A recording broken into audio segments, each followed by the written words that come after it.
I've heard somewhere that the Holocaust can be referred to the story of 6 million and things like that, but I think it's actually 6 million stories of one event. My name is Erwin Gans. I was born in August of 1929. What's your name? Inga Markowitz, 10 years old. Mine is Inga. How old were you when the Holocaust first broke out? 4 years old. The 6 million different stories, and probably more than that, the ton of stories that are out there, all have a different meaning and all are important in their own way because they all shed light on the same subject.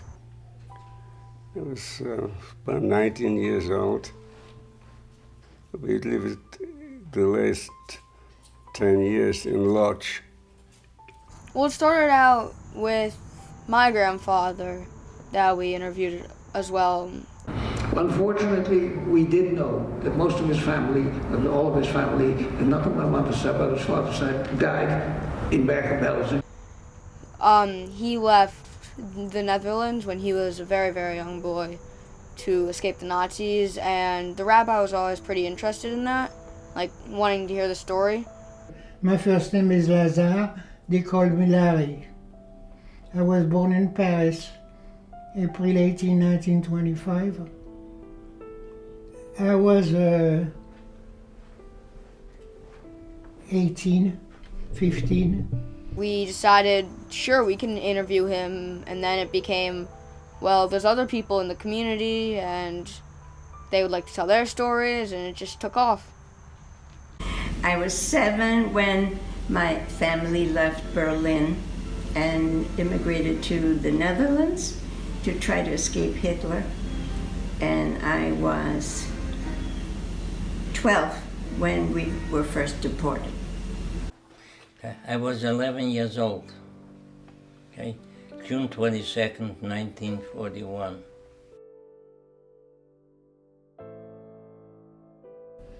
Crystal Night was November 8th, 1938.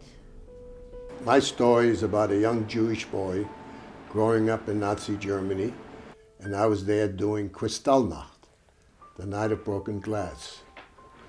Kristallnacht is the night of shattered glass where they burned down the synagogues and the Torahs on the street, and they burnt them. My grandfather had an art gallery. They smashed that and they smashed the windows. And in other words, it was the smashing of glass and stuff. It was a horrible, horrible night. It happened here at his congregation 10 years ago when we were going to put together a 70th anniversary of Kristallnacht. When I came home from school that day, my mother was waiting for me at the train station. And as we started sharing our ideas for this program, Erwin very quietly told me his story. And as we walked home, she told me that horrendous things happened at our house while I was in school. When I got close to the house, glass was all over the front yard and on the street. And inside the house, the Hitler Jugend, the Hitler Youth, with hatchets, smashed all of the mirrors, pictures, slashed the sofas and chairs, and anything else they saw. He never saw himself as a true survivor or that his story had merit or that people would find it interesting. Well, that very same night, which became known as Kristallnacht, the night of broken glass, what the Gestapo did that night was they burned the only synagogue in town where my brother was the last bar mitzvah. They also destroyed all of the Jewish businesses. They robbed the stores, they burned the stores, including my grandmother's. And right next door to our house was a tavern. And every night we could hear the Nazis sing songs about killing the Jews. And now he speaks all over New Jersey to high schools and middle schools and adult groups and Jewish groups and non-Jewish groups, because his story truly is amazing. The strength of his own grandmother, the strength of his mother, and the circumstances that all made a perfect storm to permit them to leave their town in Germany.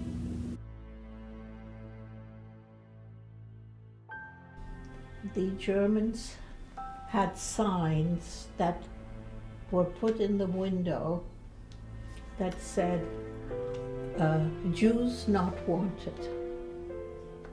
My parents didn't escape.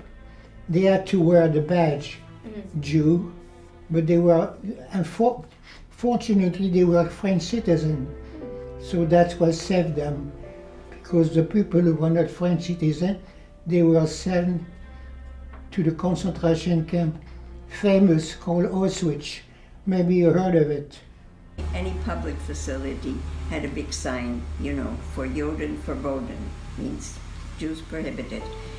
And this document prepared by the Gestapo showed the names of all the Jews who lived in Bernkastel and Coos and the surrounding community, that showed the name, the age, their location, what kind of business they were in. And if you look closely, I don't know if you can see closely, but you see my mother's name, my brother's name, and my name on this. And this document was used by the Gestapo to send the Jews to the concentration camps. When I was in concentration, but it was under the German occupation, I lived in hell, okay? We were treated just like animals, okay? Just like ants, actually. I used to wish I was a dog, especially a German Shepherd, because the dogs, they loved them and they fed them. Us human beings, they treated just like an ant. When you walk in the street, you see an ant, you step on it, kill it, and no questions asked, right? That's the way we were treated. Well, the first one we interviewed was Saul. He was very nice and could talk for an hour if we let him about it. No questions, even to guide him. I spent 4 years in concentration camp. I suppose 6 concentration camps. The Kovnaketer, which in 1943 became a concentration camp. I was also in Stutthof concentration camp, in Dachau. I was in Kaufering and Landsberg concentration camp, Auschwitz, Birkenau. See, I got my number. Here's my number, B2858. That camp, Birkenau, was all the killing was done. They killed 1.5 million people there. And from Birkenau, with the B, you'll never see a number up to 5,000. Anybody came there went to the gas chambers. The gas chambers and the crematoriums were going 24 hours a day, 7 days a week. Actually, up to this day, when I'm by a barbecue, right, my mind goes back to Birkenau because I could smell the flesh burning. Never left me. You know, it was kind of what I expected to hear, but the further we went on and the worst stories we heard, it really, really hit me how bad these people were suffering, which you can't get out of reading any book. Bergen-Belsen was a terrible camp, brutality, terrible conditions. The adults did slave labor, 6.5 days a week. They went out of camp, work either in factories or building barracks or digging trenches, or it was really hard labor. And we went on the Dead March from there in December 1944. Okay? Bitter cold, just picture yourself. The only thing we had was wooden shoes. Wore the pajamas, no winter clothes, only pajamas. No shoes, no nothing. Walking in the bitter cold in the snow. 3 brothers. they survived in Auschwitz. This is the three brothers survived.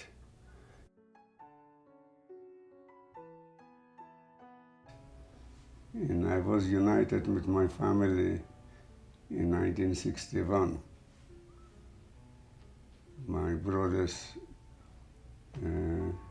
got me back to the States. And they all meet me in New York, but when the ship arrived. That was a big celebration. Where did I go after the Holocaust? Yeah. Well, I was liberated in Buchenwald, okay, on April 11, 1945. I was liberated on my birthday, actually. I got my birthday present. My father made arrangements after Kristallnacht to get out of Germany, and we did not know whether that would work. We left on the second to the last ship out of Hamburg. When the war ended in 1945, I was 3, so I went back to my parents. So I came here, and I got married. My wife was born in Pottstown, Pennsylvania. There was a crack in the wall, and I looked out, and I saw a star with a tank in the perimeter of the woods, always back, right? And then it disappeared.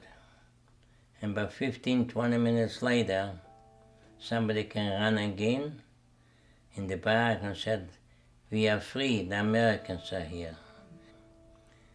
And she asked me if I want to come to America.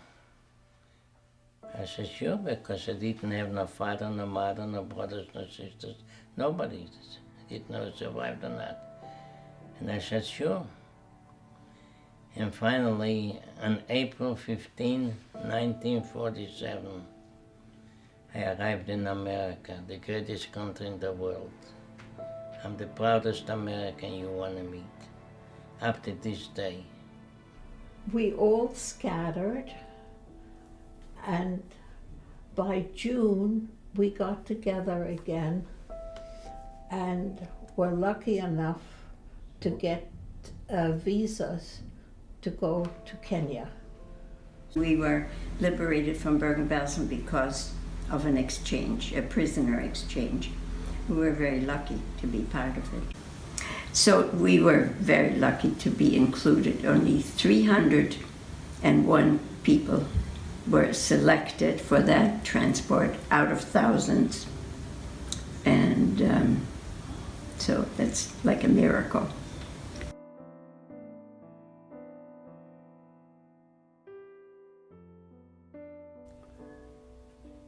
The other two sisters and my mother, they was little.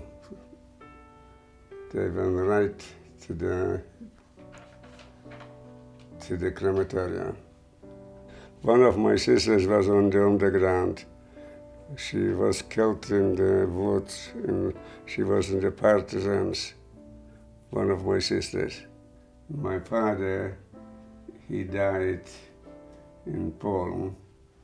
They called the doctor, and the doctor said, "There's nothing wrong with your father. You just give him some food." He died from starvation there. There was no food available at all. And he hollered, "Juden raus," means Jews out, in a loud voice. And the 50-month-old baby got scared and started to cry. And the German soldier grabbed the baby from my cousin's arms and threw it up into the air, okay? And caught it on the bayonet. You know what a bayonet is? Anybody? It's a knife on the rifle, okay? Threw up the baby, caught the baby on the bayonet, and twirling it around like that and having fun, killing, laughing while he was killing the baby. Everybody on my father's side was gassed in Auschwitz. I lost an entire family. My brother was arrested and he was shot by the German. My mother had 8 brothers and sisters, not one of them survived. My mother got killed 2 days before liberation.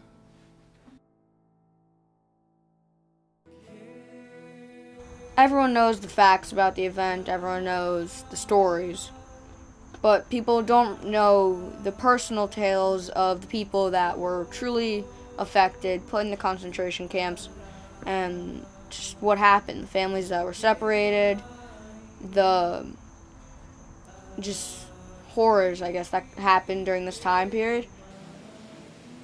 Don't let it happen again. Fight it. Leave. Go to Israel.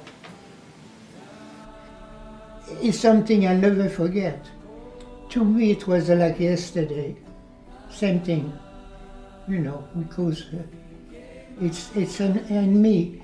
Until I die, it'll be there all the time.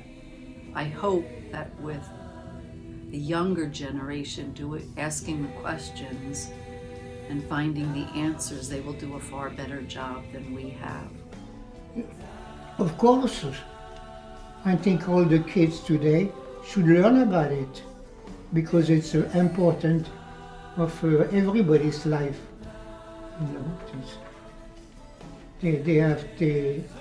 It's part of the history. Unfortunately, that's what happened. Why should children be asking the questions? Because they need to do a much better job with this world than we have. And I hope they will listen to those who have survived. Like, looking back on this time, what were your thoughts while all of this happened? That's a very difficult question. I was very frightened. One of the things we all thought when the war ended, this was the end. But as we look around now, we have more refugees in the world than ever before. And maybe you try to understand a little bit what it's like for a refugee or stranger to land, your land. And then sometimes we have some groups in Ann Arbor, we try to do something for the people around. Well, I'm very happy to be here, of course. And I think it's wonderful that you're doing what you're doing. Looking back at the Holocaust, listen, the worst thing that ever happened is the Holocaust. Since the world in existence, nobody lived through what Holocaust survivors lived through. That's what I believe in. Because, and I tell people, I says, God took the Holocaust survivors. He put us to hell. And he showed us what hell looks like. He says, now you go educate people to love, not to hate, respect one another, and the most important thing, treat people the way you want to be treated. How do you feel about talking about the Holocaust? Well, I don't feel too good. I try to forget something. Everything wakes up. How's the Holocaust affecting me? That's a good question. Well,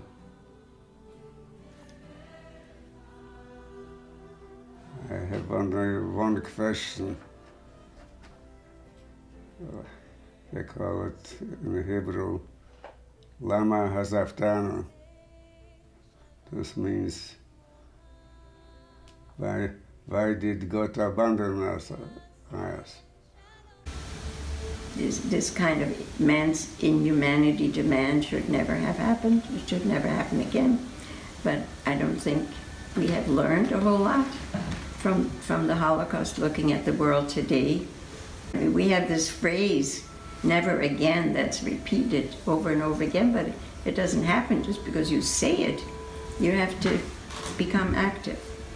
Well, I think it's important to speak about the Holocaust and what I went through, because if I don't talk about it, one of these days when my generation is gone, it's only going to be in books and on television. And there's so many people now that say it never happened. You have a story that has to be heard. You have a story that has to be documented. You have a story that has to be collected and sent to Yad Vashem. Your memories cannot die with you. I think the one thing that stood out to me a lot is, I can't remember who, and it might have happened multiple times, but I remember after every interview, I'd shake their hand, say thank you for sharing the story. And I remember one person said, thank you for letting me tell my story. But I'm into my 89th year, and I'm here, that's all, so I make the best of it. My country is America, and America is where I will live for the rest of my life. America saved my life, and I would do everything I can possibly do for this country. The world don't make people, it's people that make the world. And it's up to us to make a beautiful place.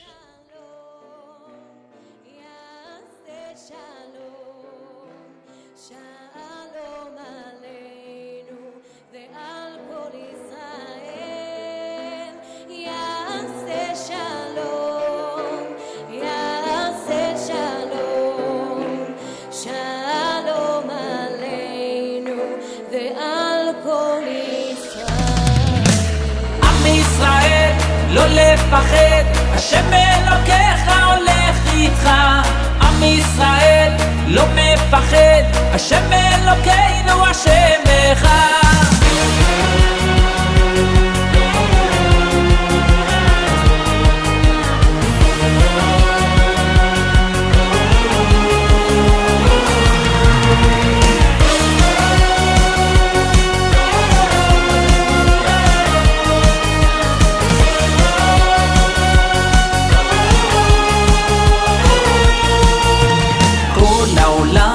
גשר צר, והעיקר לא לפחד כלל, ומלמעלה הוא שומר, צר ואויב לא יתקרב, אח לאח ויד ביד, ישראל זה עם אחד, ומלמעלה הוא עוזר, שומר שומר ישראל.